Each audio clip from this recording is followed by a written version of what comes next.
They need to feel safe that they can share with you whatever they want to share with you. And if you're constantly interrupting them and stepping on them, they're not going to feel safe that they can share. What they're going to think to themselves is, oh, what I'm saying probably sounds stupid, or what I'm saying is probably not what they want to hear. And so right now they feel uncomfortable. Later on, that evolves into almost resentment and mistrust. So your job is to, why did you reach out to me? What can I do for you? STFU, and let it roll. Take notes if you have to. Listen to what they're saying, and that will be the first step on the STFU concept. Welcome to the Sales Made Simple podcast. This podcast is dedicated to helping overwhelmed outdoor living professionals, landscapers, and hardscapers just like you increase your closing rate to over 75% without doubling your workload so you can build a 7-figure business that doesn't need you. I'm your host, Joshua Gillow. Let's dig in.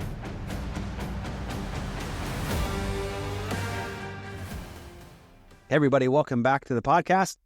Daniel Bai's back with me here. Last week, if you haven't heard it, we talked about how leaving your clients guessing is killing your closing rate. So if you have a problem closing projects, you're that 2 to 3 out of 10, like the industry average, go back and listen to that episode. There's a lot of great nuggets dropped in there to help you set expectations and bring clients to an experience that will help you improve your closing rate. So this week, Dan, I want to go deep into this concept with you is, why are you killing your closing by talking too much and neglecting your clients' needs?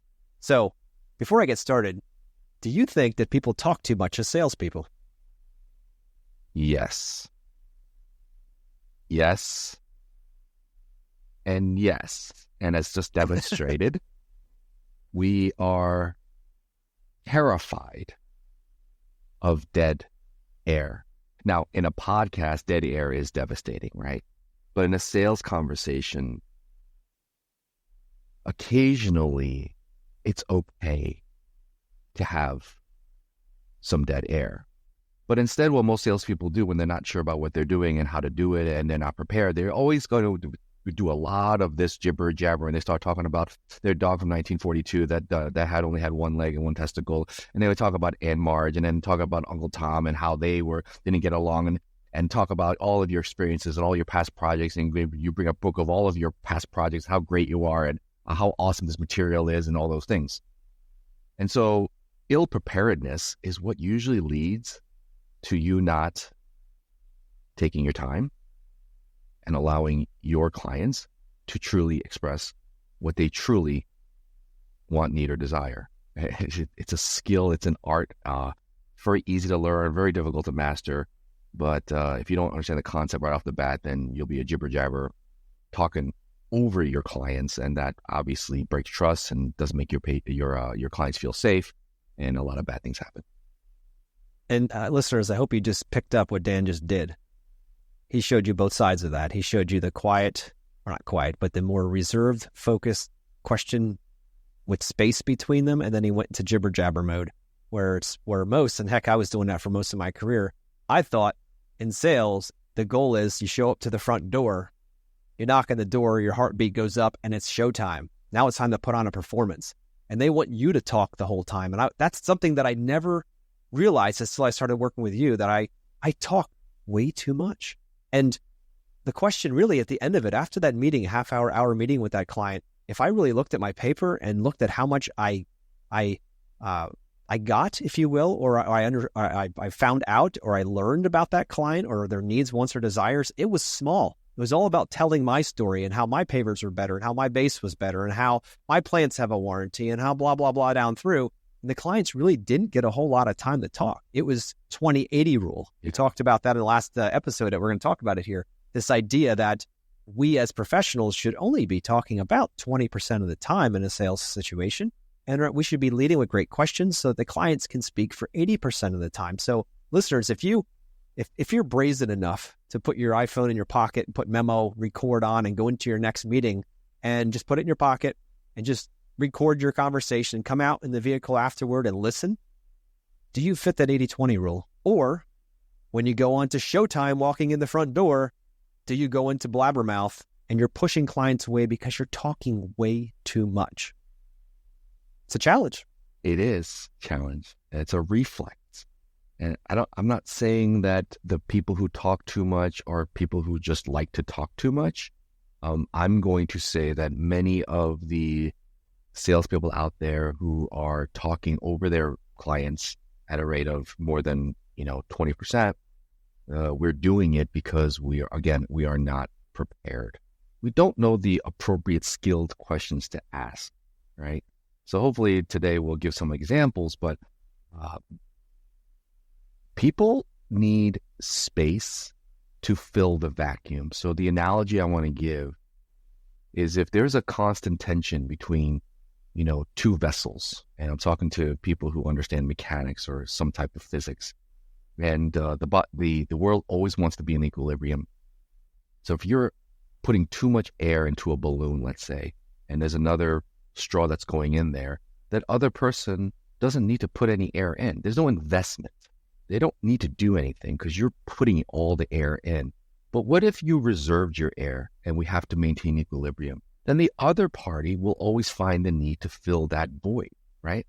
So the less we speak and the more that we ask skilled questions, the reflex on the other side, your clientele, is to speak and share, right? And fill that void to maintain equilibrium in this relationship. And by doing so, man, you'll uncover some stuff that you never, ever thought any of your clients will say. They'll tell you things that are so close to their hearts, things that they truly want, need, or desire, to a point, I'm telling you, where Kleenexes come out, okay? I'm telling you, where they start losing their stuff, and they start crying, and they start telling you stories, when my son or daughter returns from the service in 4 years, when he finally gets discharged, I want to have the space to throw a big party for him. He's been serving our country for the last 12 years, and his daughter is already 6, hasn't seen his daughter in 5 years, and I want to be able to reunite them in my backyard and throw a huge party. Oh my God, I'm welling up. Because this is the stuff that happens, and it only happens if you learn how to STFU is what we're saying. Absolutely. And why don't you tell us a little bit about STFU? I know it's one of your terms, and I've adopted it well, but I'd love for you to explain what that means. And if we're jabber jabbers and we love to talk and we get nervous and our mouth just goes constantly like this, how do we break that? So first, tell us what STFU means. Well, STFU stands for, I don't know if we could do it on the podcast, but you might have to put a little explicit notation on it, but it's shut the F up. Shut up. Don't talk. Just stop. Now, how that works is, again, we have to be prepared with skilled questions. And one of the skilled questions that we always like to ask is an open-ended question, right up front, is, what are you looking to do? Why did you reach out to us? Or what prompted the call? Now, these are all open-ended questions. And now the challenge here is let them share as much as they possibly want to share without you stepping on them. And you'd be surprised. It sounds easy, but I'm telling you, many of the non-trained salespeople in any industry will ask a question like that because someone said to ask it, but they forgot the STFU part.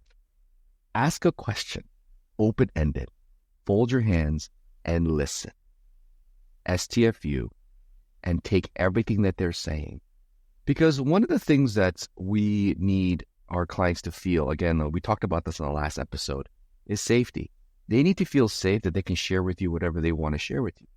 And if you're constantly interrupting them and stepping on them, they're not going to feel safe that they can share. What they're going to think to themselves is, oh, what I'm saying probably sounds stupid. Or what I'm saying is probably not what they want to hear. And so right now they feel uncomfortable. Later on, that evolves into almost resentment and mistrust. So your job is to, why did you reach out to me? What can I do for you? STFU, and let it roll. Take notes if you have to. Listen to what they're saying. And that will be the first step on the STFU concept. Yeah, and I love it. And just integrating that idea, and I didn't realize, Dan, before I started training with you, I didn't realize how much I would ask a question because I wanted to talk, like this, like, hey, so what do you want in the backyard? Well, yeah, I'd love to have a new patio. Patio would be great. How about a 10 by 20? That'd be perfect out there. I can see it already. Your chair's over here. All the assumptions start coming in. So I'd let them talk for a fraction of a second, and then I would talk over them. And the problem was that I wasn't hearing what they were really meaning, because they may choose certain words out of millions of choices of words and put them together to explain what's on their heart or on their mind or in a picture in their head. But if we don't give them the space, that STFU side, if we don't just give them the space and the silence to fill it, we're guessing. And you know what? I don't know about you, but I'm not a good guesser. Yeah. I know that you used to play cards and a lot of stuff, and I know guessing is not part. There's a lot more of a strategy involved, right? Totally. It doesn't work that way. Oh, that way. Yeah. Yeah, we can't guess. But it's the guessing. It's like, I know more than you, and since you hired me, I'm a professional, so I should talk the most. Like, there's a show involved. And I go back to that example of the front door and your heart beating hard, and I got to put on a performance. I challenge anybody out there that feels that pain, because I did that for most of my career in the very beginning. It was, all right, so what if that's not the case? What if I got to that door and said, oh, how can I serve this client? God, please just give me the words that I can serve this client. And be done with it right then and there. There's no performance. There's no right or wrongs when it comes down to it. You're just sitting back like a detective or like a doctor asking questions. You know, a doctor would never be like, you walk in the room and be like, hey, you know what, Dan? Yeah, I just saw your paperwork. I saw your name. You need the purple pill. That's the one you need. Yep, that's the one right here. It is. Like, take it and go. And you're like, you don't even know what's wrong with me. You don't even know what's going on. You don't know anything about me. You don't know what else I'm taking. You don't know any of that stuff. My stress levels, none of that. You just want to give me something. That's how we treat our clients. We treat them with that exact kind of pharmaceutical mindset of like, hey, here's a pill, it'll fix it. But you don't even know what my problem is. So that's not how doctors work, thank goodness. They actually do ask questions. Well, many do act that way. I know that for a fact. You know more about that than I do. Yeah, I do. But in general, in our world, you know, it is so much like, I'm so busy. I don't have the time to start peeling this onion. I don't really care, to be honest with you. I just want to sell my wares because ultimately I'm missing my kid's baseball game tonight. So I just need to go home with some win that I can show the wife and my son why I'm not there. Anyway, we start to assume, we start to push, we start to overtalk our clients. What if, to Dan's point, what if we gave them the stage to talk and we learned how to ask good questions and how to continue those questions going deeper? What if we learned how to do that as an industry? How would that change how our clients respond to us, not react, but respond to us with deeper insight? Because pretty soon, the crazy part is they might have said they want an outdoor kitchen. And so for the designers out there, you might be thinking, okay, grill, storage, refrigerator, maybe a sink, lots of counter space, because that's what an outdoor kitchen is. And if you stop right there, if you stop at that moment and you say, got it, okay, cool, next. And you go to the design table and you start designing the space out and you put the grill, the kitchen, you know, the refrigerator, the sink and the storage, all that stuff in there. And you take it back to him and she's like, yeah, that's not what I wanted. All I wanted in an outdoor kitchen was a simple charcoal barbecue round grill because my grandfather had one. And when I did my backyard, I want the smell of the charcoal, even though I know it's ridiculous. You completely missed the mark. But the other guy of the three, the other guy asked the question, said, hey, all right, so you talked about an outdoor kitchen. What does that look like for you and your family? Well, you know what?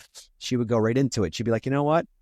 When I was a kid, I remember going to my grandparents' house. They always had this little charcoal grill. And I said, one day when I buy a house and I do an outdoor space, I'm going to have a charcoal grill just like Pap used to have. And I'm going to have my kids grow up with that in their background too. And maybe one day they'll do it too, because I remember all the experiences I had around that charcoal grill and all the steaks and burgers we made on the times it would flare up and there'd be fires and we're putting a lid on it and how to light that thing. He taught me under his arm how to light those briquettes. And like, if we don't ask the question, we'll never get there. And if you go in there assuming you know because outdoor kitchen equals X to you, you're missing a massive opportunity to serve. Wow, man, that's the lesson right here. Can I back up about something you just said, Josh, about serving through the sales process? I think this is a really good time to talk about that. Is if you're out there thinking the sales process is just a means to an end, or you think that sales is really just a transaction or just a means to an end to get the dough, that's probably why you suck at it. And I'll just put it out right there. The sales process, and I'm just going to take one of the keys out of your brain and maybe spin a top inside of safe Inception reference. If you guys know that movie, I love that movie, is sales is part of the service. In other words, when you're asking these questions, open-ended, STFUing, allowing your clients to say more than you say, what you're actually doing is providing a service, right? By the way, people get paid a lot of money per hour for this. It's called therapy, right? They're designed to sit there and listen, right? Well, what's the purpose of that? Well, there's a huge value in letting other people that have a need, want, desire share something with somebody else, even if it's a stranger. It's a huge value. Yep. You take that away from them in the sales process, you're not serving them, right? Have you ever wondered that if people are sharing, you may be the only person in their entire lives that actually sat and listened to them on what they truly want, need, or desire. How many people in this world complain that they are alone? How many people in this world complain they are not heard, that they're ignored, that they're not taken seriously, they're not respected, their wishes and desires are irrelevant? How many times have you heard people complain about that? This is a disease in humanity. This is something that people struggle with worldwide. What about you as a landscape design architect, right? Are able to provide that for people? What do you really want? You want a kitchen guide. What does that look like for you? Where are you standing? Who's doing the dishes inside? How many people are here? Do you have people standing around watching you grill? Oh, do you want the charcoal thing? Where would you want it? Because I want to make sure that, it's in a place where people can still congregate. Do you like cooking alone? Do you like people around you? Where do you want the fridge? Do you want to be bothered? Draw that picture for me, Josh. Like, what is that? Walk me through. Let's just role play here. Like, what would that look like? This will really help my design, give you exactly what you really want, need, or desire. Help me out, STFU. Got it. Pause. Part 2. Let's talk about the pause for a second. Incredibly awkward, I know, for many of you. I want to say one thing about the pause, and that is that when a client listens and watches an expert, an authority on a subject matter, professional, pause, they don't think it's awkward.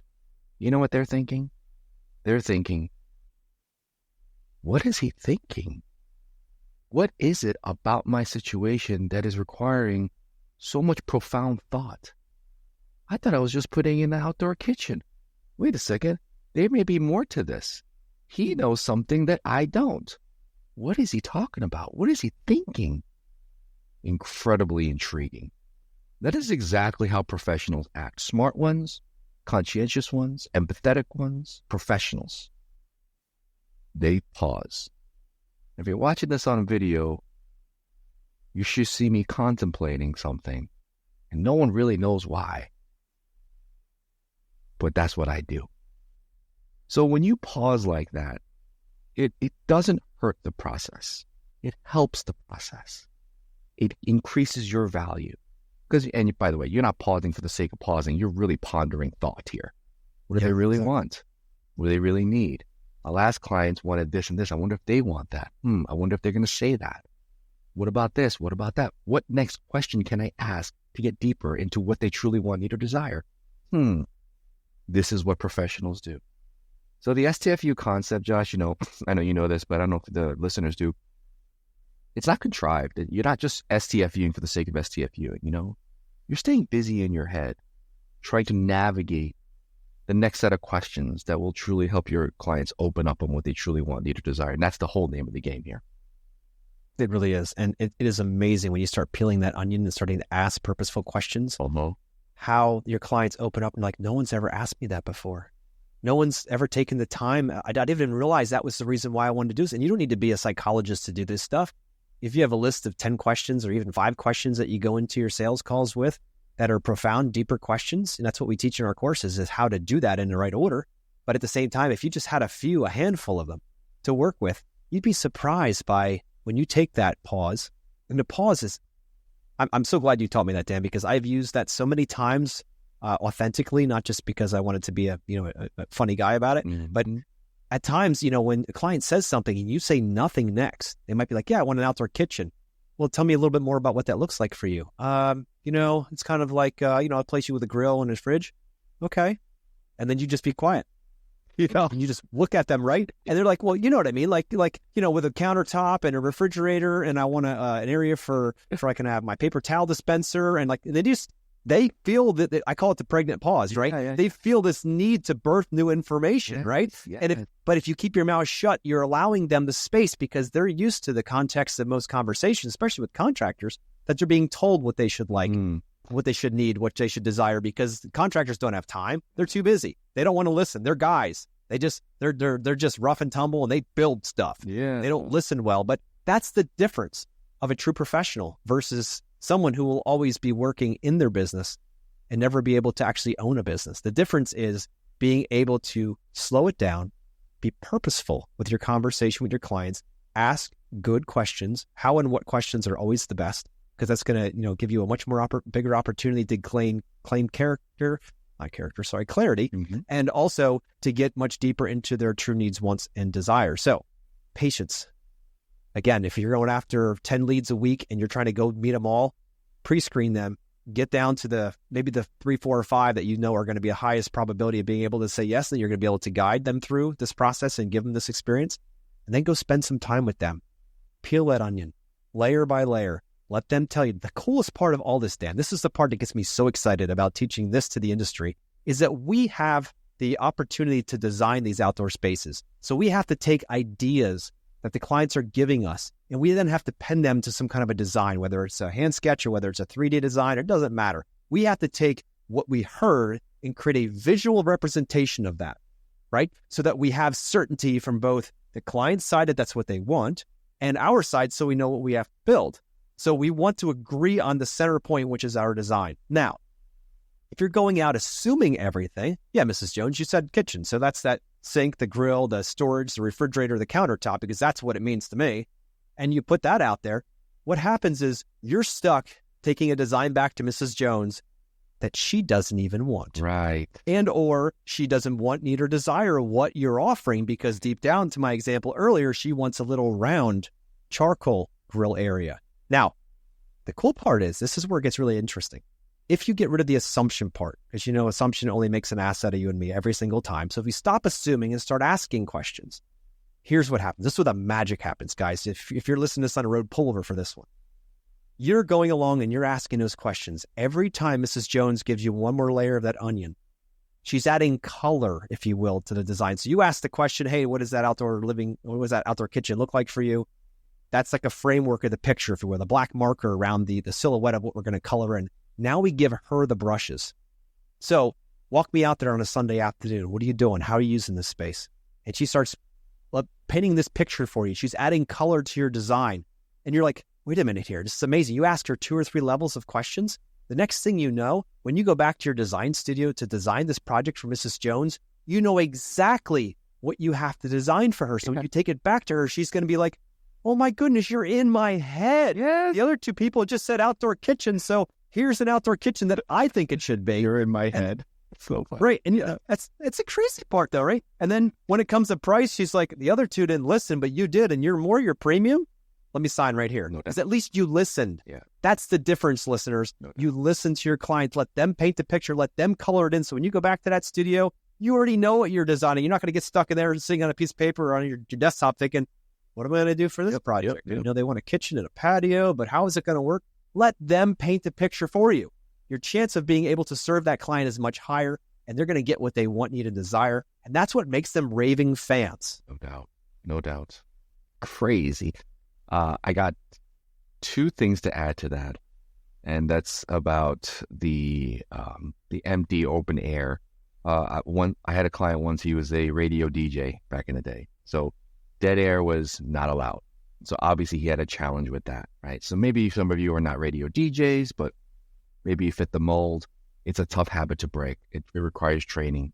And hanging out on this podcast is absolutely part of your training, so hang out here more often.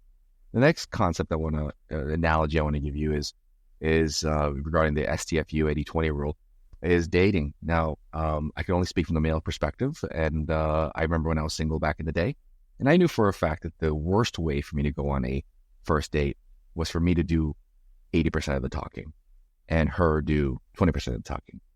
And if you're going back to your dating days, or if you're still dating, you do know that the best way to get a second date is to ask open-ended questions. Let that other person, your date, share more than you're sharing. Okay.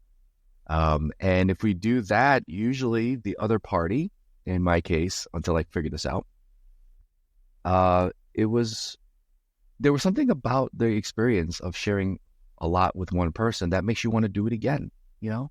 And also it builds a little bit of good mystery, good enigma on your end, right? That positions you more as a higher status frame. And that's another topic we can't talk about right now, but a higher status frame.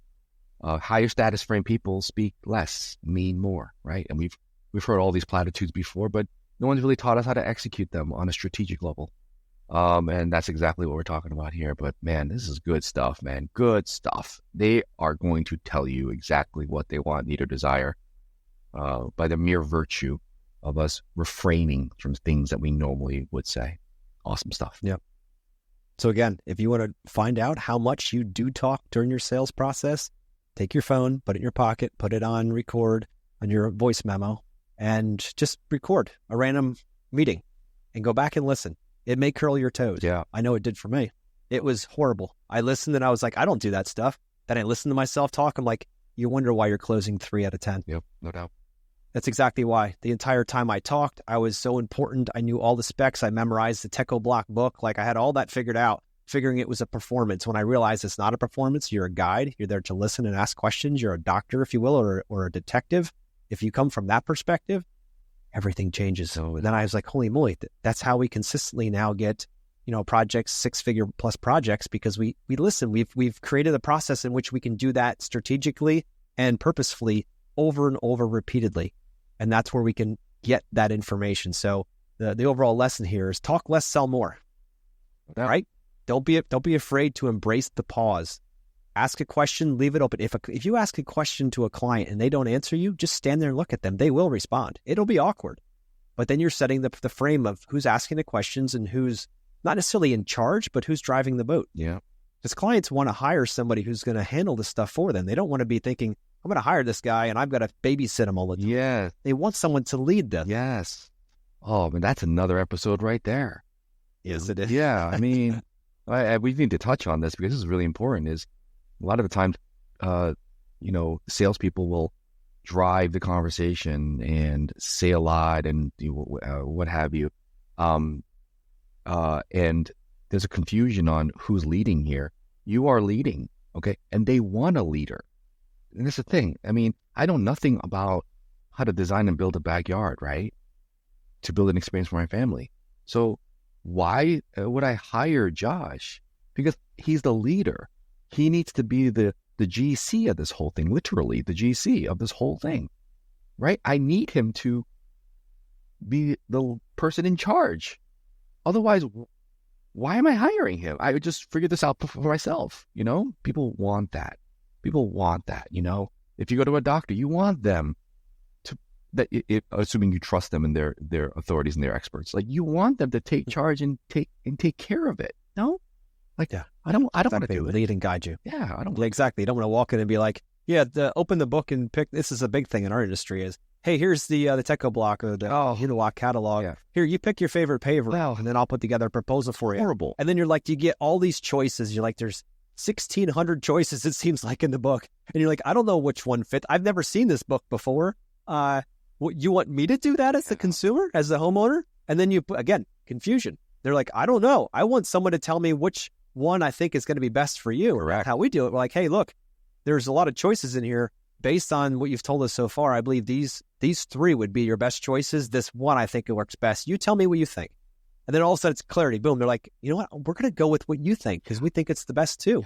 And that's our job, is to be that clarity, not to hand them the book and say, you figure it out. Doctor doesn't say, here's a book of pills. Pick which one you want based on what they see in whatever, butterflies or whatever the hell they're trying to promote. You know what I mean? It's like there needs to be that professional guidance that comes with the sales experience. Yeah. And that's what this is really all is at the end. So talk less, sell more.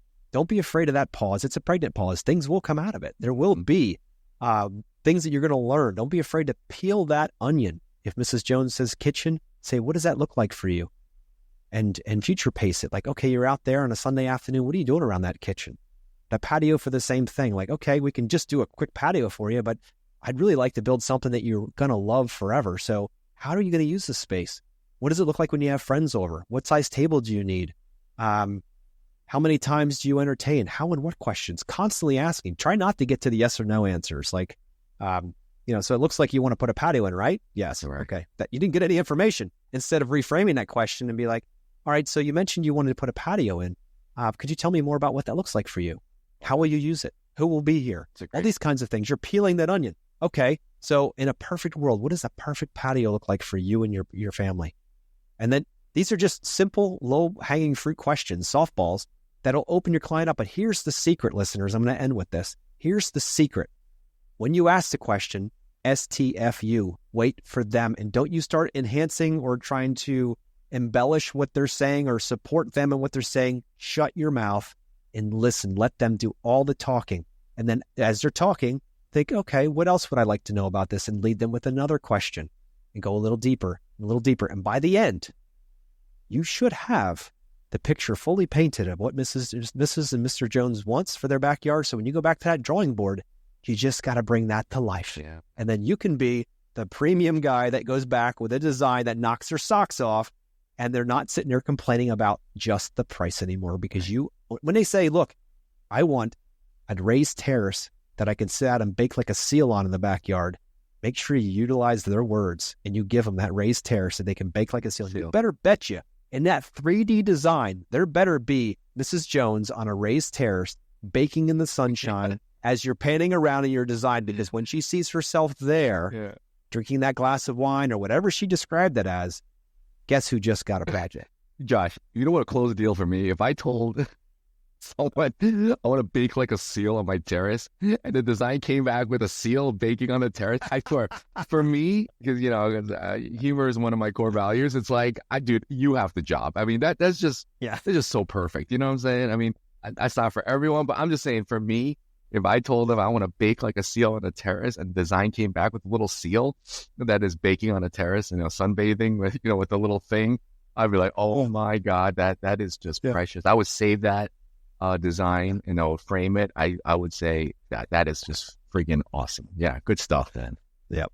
But it's all about listening, right? At the end of the day. So if you're talking too much, you're not listening. When your mouth's moving, you're not hearing.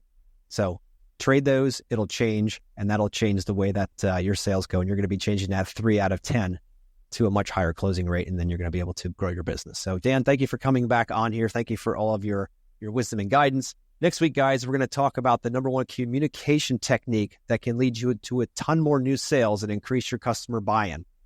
If that's something you want, don't miss that one, man. Oh yeah, I can't wait for this one.